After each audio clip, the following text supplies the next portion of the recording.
Hello everyone on YouTube, it's Jordan here again, and today I've got some news for you. I have switched to Linux! Isn't that brilliant? No more, no more, oh you need to get Microsoft Edge. No more, oh you need to install these silly updates. We need to restart your computer. No more, oh you can install whatever you want. No more, you need Windows Defender. Linux doesn't do this. And that is what I love about Linux. And I'm going to tell you everything I know and that I love about Linux. I need to make sure I've got some lighting in here. I know you can't see me right because my bulb's broke again, but I'm gonna, for those who are visually impaired anyway, it doesn't really matter, but I'm a really good speaker when it comes to my opinions, so I'm gonna go ahead and take this with a pinch of salt. So, what made me switch to Linux? I've been wanting to switch to Linux back in July, and believe it or not, a blind person like me can totally use Linux. There are some distros for the visually impaired. I know many of you have heard of Linux. That is discontinued now, it is Linux. And the one that I am using at the moment is called Accessible Coconut. Heads up to the developer of that distro. I believe it's called Narlin, sorry if I pronounced your name wrong. But it's an Ubuntu-based distro, a better alternative to Linux. Also comes with a screen reader enabled by default. And its default desktop is the Mate desktop. It's basically Ubuntu Mate with the support of the screen reader on by default, which doesn't come on by the standard Ubuntu Mate, if you know what I mean. And I'm going to talk to you now about why I made the right choice and a better choice. I've done my laptop a favour. Number one, you're not an administrator. Now, I know many people like having admin privileges, but trust me, you're better off without them. Even on a Mac, you're not an administrator by default, and you have to type in your password if you want to install stuff. This is brilliant. If only Windows did that. And want to know why it's a good idea not to be an administrator all the time? You'll expose yourself to malware. Not that Linux has a lot of it, but it's just not common on Linux. So if you want to install anything or make changes to your system, you can't do it unless you know your admin password, and it's the password you use to log into your Mac. And this is brilliant. Say you install anything dodgy and it asks to make changes, you can just deny those because you're not giving them admin roots if you have a password for that account. So I'm just going to sit down here. Number two, the performance. There goes my phone. The performance on Linux is extraordinary. It's better than that of Windows on the same hardware. My laptop has 4 GB of RAM, AMD A6 5-core processor with 5 compute cores, 3C and 5G. Oh no, 2G and 3C. I misread that. It has AMD R4 graphics, although being a Linux distro based for the blind, you're not going to see a lot of graphics. The screen will display stuff though. The screen is working, so if you're a sighted person wanting to use the operating system, the screen does work. And I can have multiple apps open and the computer won't freeze. The only time it probably will freeze though is if you do something dumb, like muck about with the operating system or select every single file in a folder and click open. That's what can cause the computer to freeze because it has to write all that to the memory. And with 4 gigabytes of RAM, you can see why that'll be a problem. But Linux is very stable, more so than Windows. Has anyone ever told you that their Linux machine has crashed? Linux crashes are very infrequent. With Macs are sort of there, but depends what you're doing. But Windows constantly blue screens. And another thing, programs constantly freezing. Windows does it a lot. So does Mac OS, by the way. But that's because iMacs come with hard drives. I mean, come on. It's 2021. No computer should be coming with a hard drive. That's why if you've got a hard drive based computer, Linux is perfect for that computer. Don't even think about putting Windows 10 on something like a computer with 4 gigabytes of RAM and a hard drive. Number 3 is the selection of apps that come pre-installed. There are some pretty good ones, and there are some ones you're not going to use, but a lot of them can be uninstalled. I mean, it's not bloated. I mean, come on. Not everyone who owns a Windows 10 PC owns an Xbox.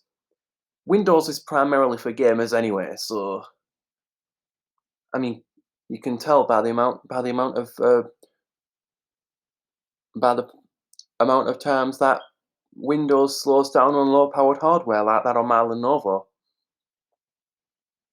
And another thing, Microsoft Edge. I consider that bloatware.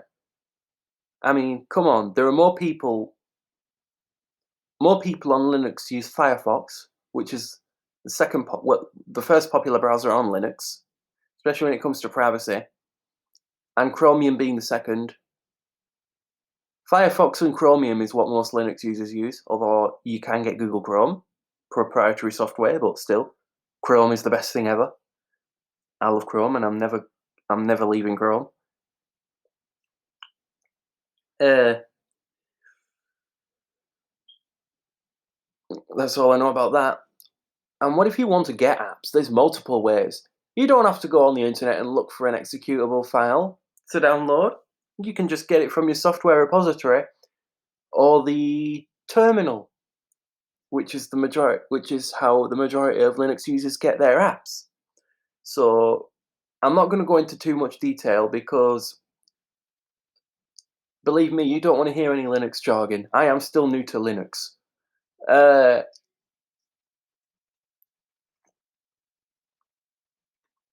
Number 4, you're going to love this.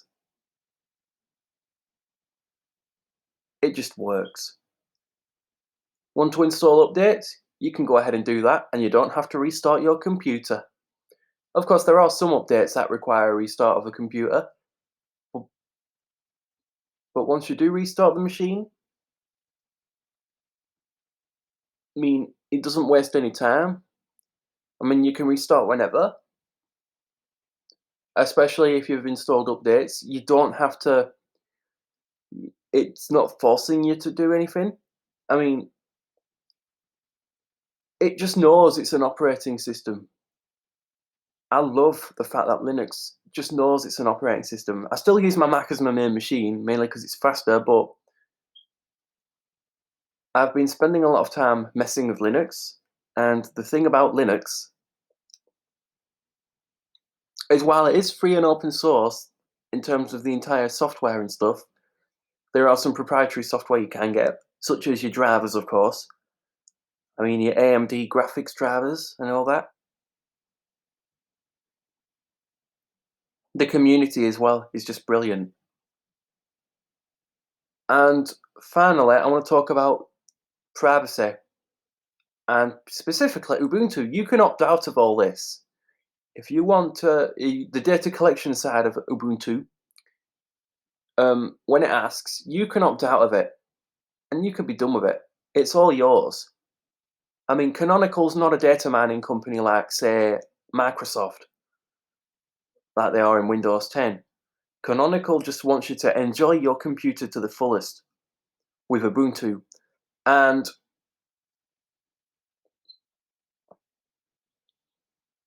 with Linux, it's just so easy to feel at home, especially now that Linux doesn't want to be Windows. It just wants to be its own operating system. But the amount of software you can get that's coming onto Linux, you can feel at home. And even better, if you don't want to upgrade to Windows 10 and who'd want to anyway, especially if they loved Windows 7. I loved Windows 7.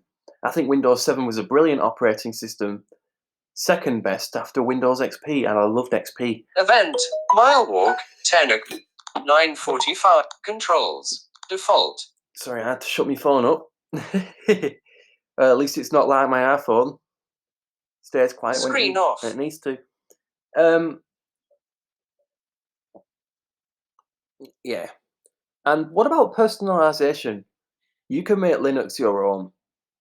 I mean, want to have multiple desktop environments? You can do that. Terminal, again, but I'm not going to go into terminal because, believe me, if you don't understand all the Linux jargon, I don't want to talk about all of it. This video is primarily intended for those who are thinking of switching to Linux and they're visually impaired, like me, and want to know which apps are accessible and why Linux is better than what they're currently using. macOS and Linux, they're right up there with the security, especially when you consider you're not an administrator by default, which I wish Windows did. But it's not. It's looking like Windows isn't going to do that anyway. And I did say that performance. The performance is because it just works. Linux just works right out of the box. Drivers are automatically installed. You can always check that by installing the proprietary drivers if you want to. And if you want to know if your screen is working, well, it will be anyway. I use the Seeing AI app. Oh, no, not Seeing AI, Envision AI. I'm getting the two apps mixed up. I think on my next video I'll do a demonstration of that app. So let me know if you want to see one.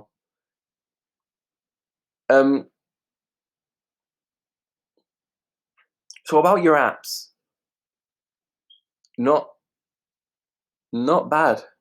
The selection of apps in the software repositories is just brilliant. In fact, Linux was the first operating system to have an official app store, even before Google and Apple. It's been around since 1991. Back then they're just called applications. App, believe it or not, is a trademark of Apple, I believe, because of the .app extension on Mac apps.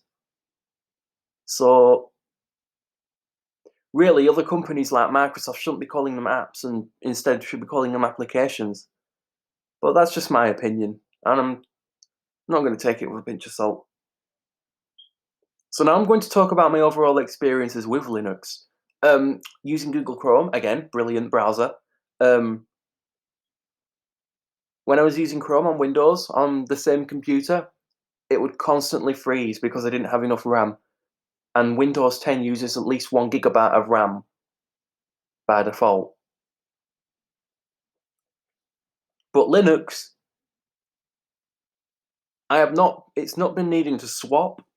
I mean, 4 gigs of RAM, Ubuntu recommends at least 2 gigs, but 4 gigs is just about enough for an Ubuntu system. And I absolutely love it. 4 gigs is the equivalent of, on Ubuntu, is sort of like the equivalent of having 8 gigs on Windows and Mac. But if you had 8 gigs of RAM on an Ubuntu system, it would be the equivalent of a high-end Windows machine, if you know what I mean. And I prefer the Mate desktop because GNOME isn't accessible, which is strange because they've developed Orca, the screen reader. Don't know why they've done that. And depending on the distro that you're using, you're going to have a good time. I mean, my advice when switching to Linux, don't distro hop. I mean, there are people who want you to use their distro, but stick with the one you're comfortable with. Distro hopping can damage your computer like it nearly did mine. So I think that's all I'm going to say about the switching to Linux. Next time I'll probably do a video on the accessible Coconut distro, what it's like when it's installed. I mean, I can't do an installation video now, but I'll probably do one using VirtualBox if I can. If I can get it to install on VirtualBox, of course. because at the moment I can't. But if not, we can do it. I can do it with a standard Ubuntu installation because it's the same step. Just that on the real computer, you'd be asked to configure a wireless network. I mean, some Linux distros were designed for VMs, some weren't. Accessible Coconut is one of them, but you can test it on a VM. And Tesco, how we celebrate.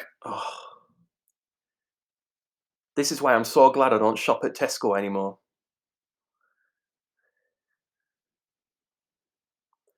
Shop at Aldi instead, it's better. Low prices. After all, the saying says, every day amazing. Let me turn my screen off. 9:50. Calendar. Swipe with 2 fingers to unlock. Lock screen. Screen off. Anyway, that was my video on why I switched to Linux. So, I've said it once, and I'm going to say it again. Goodbye, Windows 10. I certainly won't miss Windows 10 anytime soon. I mean, I've been annoyed with Windows 10 since the very beginning. Especially when you consider that Windows Defender isn't doing its job properly. You don't really need an antivirus on Linux anyway. Anyway, this is Jordan signing off saying have a good day, everyone.